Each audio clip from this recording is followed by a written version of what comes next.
Mesdames, Messieurs, bienvenue dans cette édition Zoom Eco-Live qui vous tient au courant de toute actualité économique en République démocratique du Congo. Une édition qui commencera par les chiffres clés qui vont se focaliser sur les fonds décaissés pour la rémunération du personnel de l'État au 5 mai 2023. Par après, vous aurez un dossier sur ce plateau qui concerne le contrôle de l'inspection générale de finances sur l'exécution du PDL 145 territoires. Évidemment, vous aurez une chronique de Patrick Bomboka. Mais d'abord, les nouvelles en bref, c'est parti.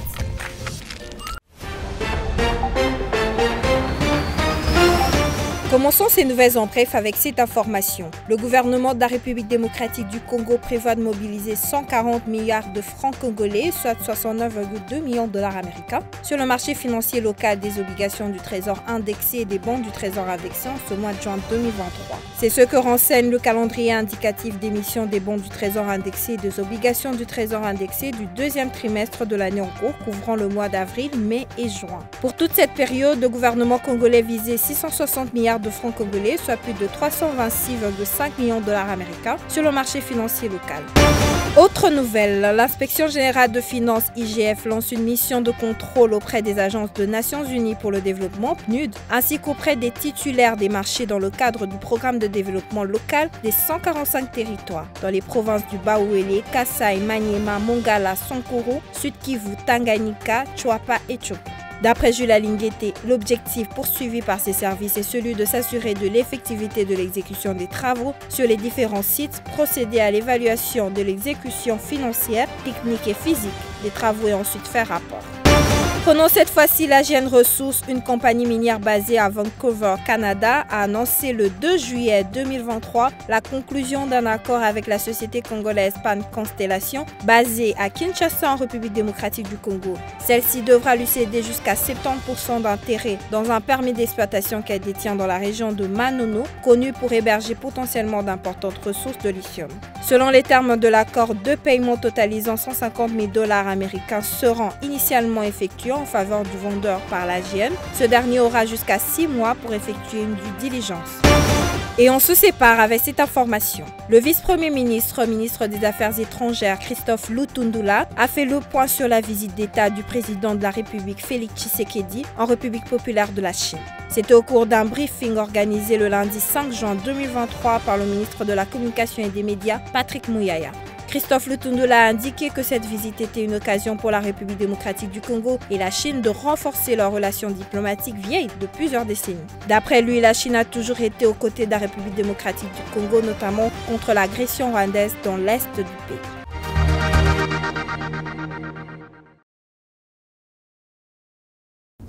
Nous revoilà sur ce plateau, nous allons prendre les chiffres clés présentés par Naomi Kandé. Elle nous parle des fonds décaissés pour la rémunération du personnel de l'État au 5 mai 2023. Suivez les détails.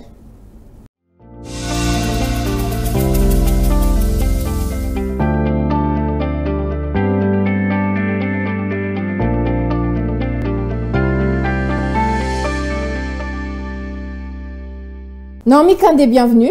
Merci Ounamaka. Avec vous, nous parlons des fonds exécutés en faveur des rémunérations du personnel de l'État au 5 mai 2023. Mais avant d'y arriver, dites-nous, qu'est-ce qui s'observe sur le taux de change en RDC? Concernant le taux de change en RDC, on peut dire qu'à l'officiel, 1 dollar se change à 2353 francs congolais. Un franc CFA vaut 3,84 centimes et 1 euro se négocie à 2523 francs congolais.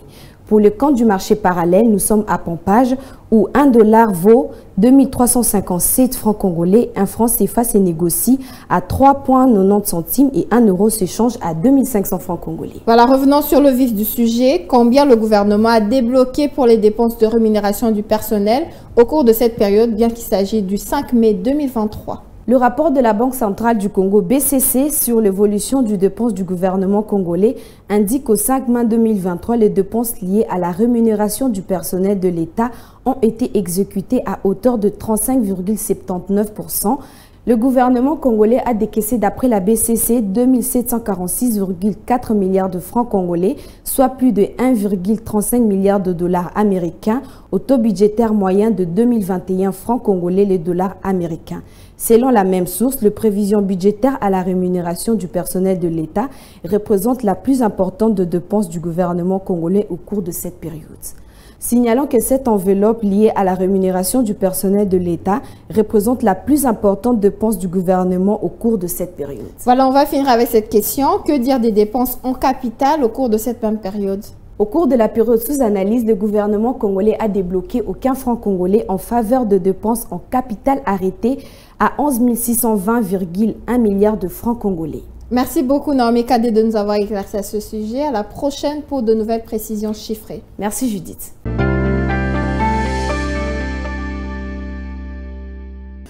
Contrôle de l'inspection générale de finances sur l'exécution du PDS 145 territoires. De quoi est-il question? Nous aurons des réponses plus claires dans le dossier du jour qui nous sera présenté par Benita Mouni.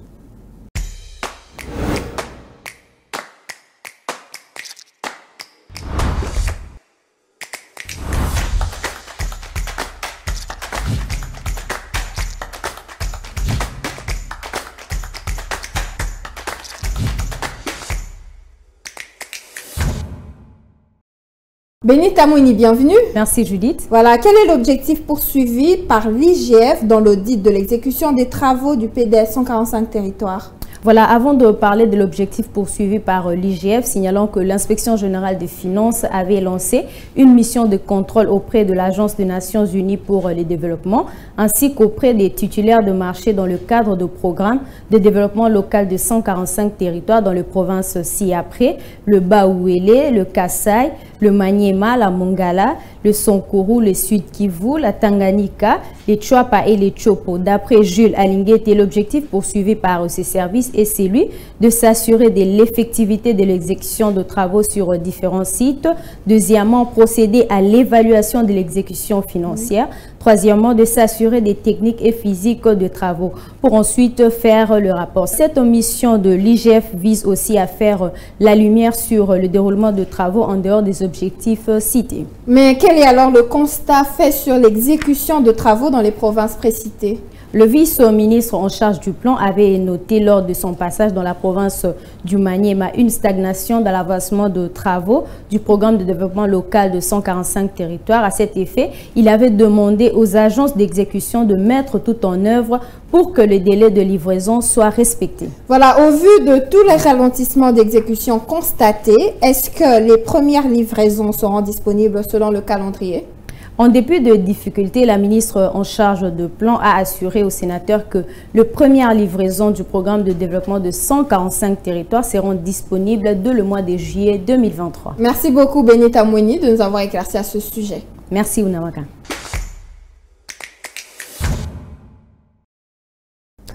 Analyse, décryptage, explication en profondeur, c'est donc la chronique présentée par Patrick Bomboka. Il nous revient avec un nouveau sujet que nous allons découvrir tout de suite.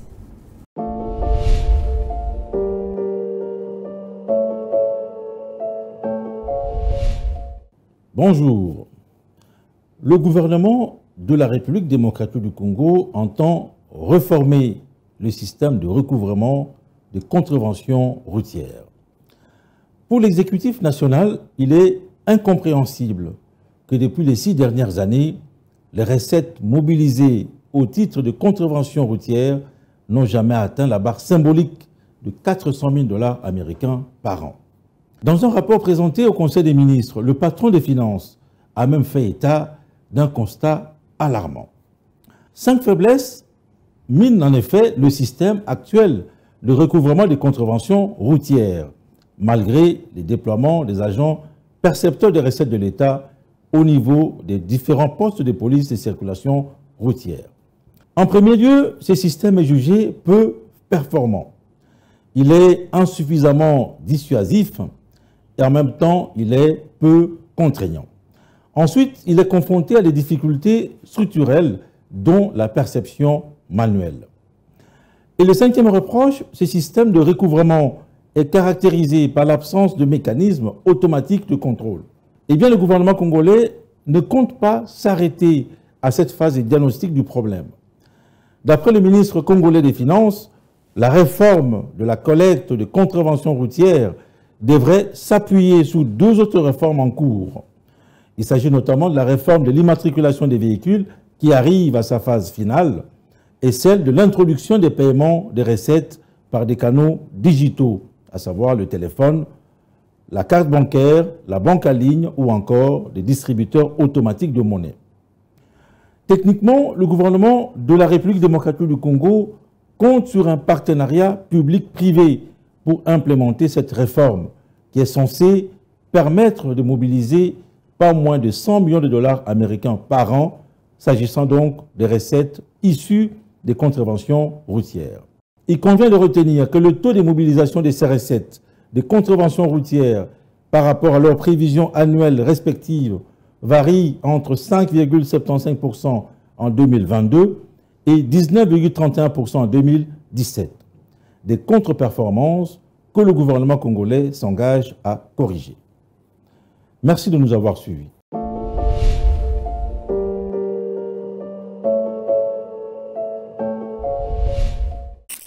Suivez-moi tout le jour à travers Zoom Wende sur Zoom Eco Live. Abonnez-vous sur notre chaîne YouTube. Zoom Eco Live, la référence de l'actualité économique en RDC. Prenons cette fois-ci le marché du jour sur les prix des vêtements contre le froid. Découvrons-le tout de suite.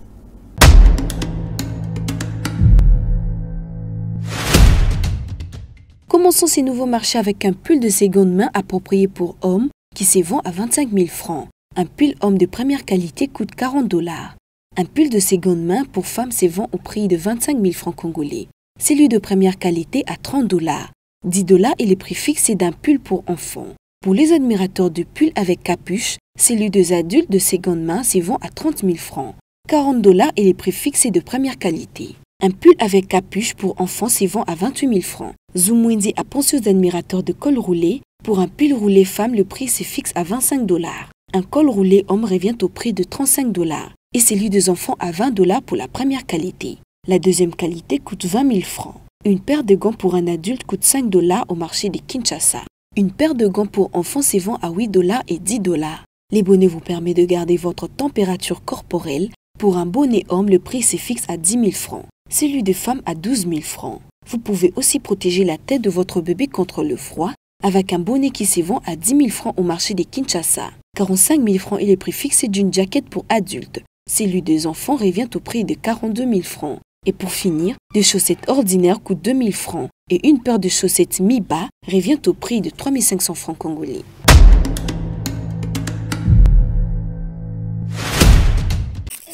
Les rendez-vous économiques, c'est dans l'agenda sur Zoom Eco Live. Abonnez-vous sur notre chaîne YouTube.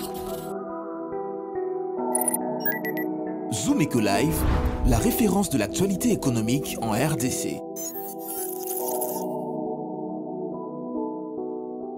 Que doit-on noter sur les rencontres économiques du 7 juin 2023? Adassa Grasse nous donne plus de détails à ce sujet.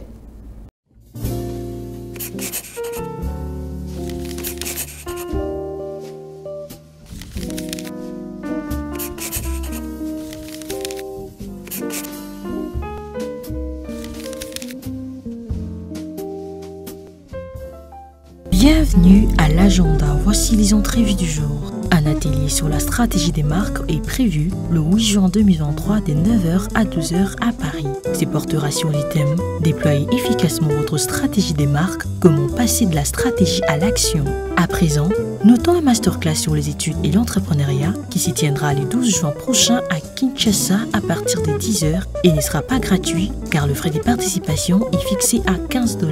Cette fois-ci, Ersuma organise une nouvelle session qui débutera du 12 pour se clôturer le 16 juin prochain à Kinshasa, précisément à l'hôtel Béatrice, et abordera deux thèmes suivants. Le premier sera axé sur les techniques d'élaboration des états financiers de synthèse des entités à but non lucratif et le second se basera sur concevoir et conduire une formation continue pour adultes, démarches, méthodes et techniques. Un rappel, DRC Mining Week 2023 est prévu du 14 jusqu'au 16 juin prochain à Lubumbashi. Et pour finir, le forum sur les droits économiques, sociaux et culturels en RDC s'y tiendra au Congo central du 15 jusqu'au 17 juin prochain. Merci de nous avoir suivis. Au revoir.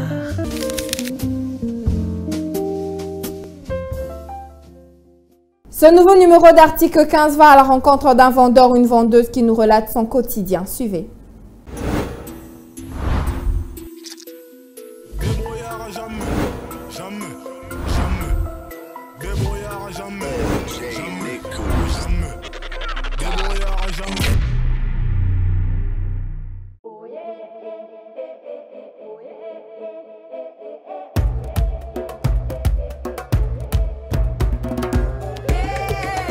Ça fait déjà 3 ans naoteka crème.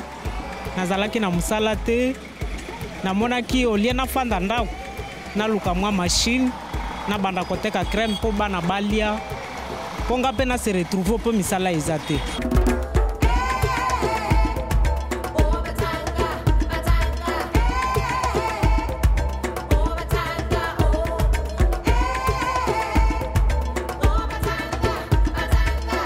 Koteka crème ça va olia ya kofanda na ndako po na ndako na okufa na nzala na okoka ko vivre te kofanda na ndako fona bima na ya na moi quelque chose er na oteka.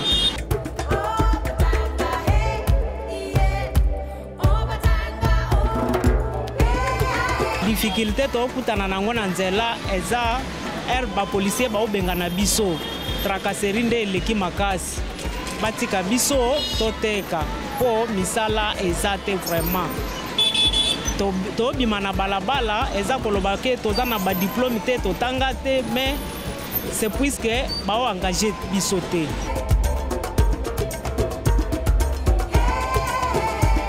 Ba mama bafandi batelema pe batelema babima na kobima nzambe azosunga tozozwa ata mike mike oyo tokoki koleisa bana.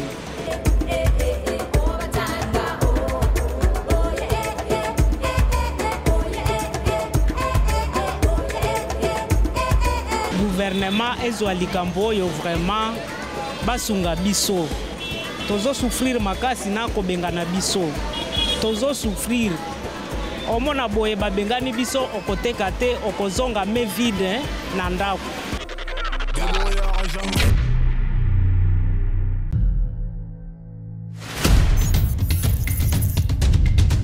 Nous avons pris l'engagement de toujours vous servir en vous donnant l'essentiel de l'information économique en RDC. Mesdames, Messieurs, c'est un plaisir de vous recevoir chez vous.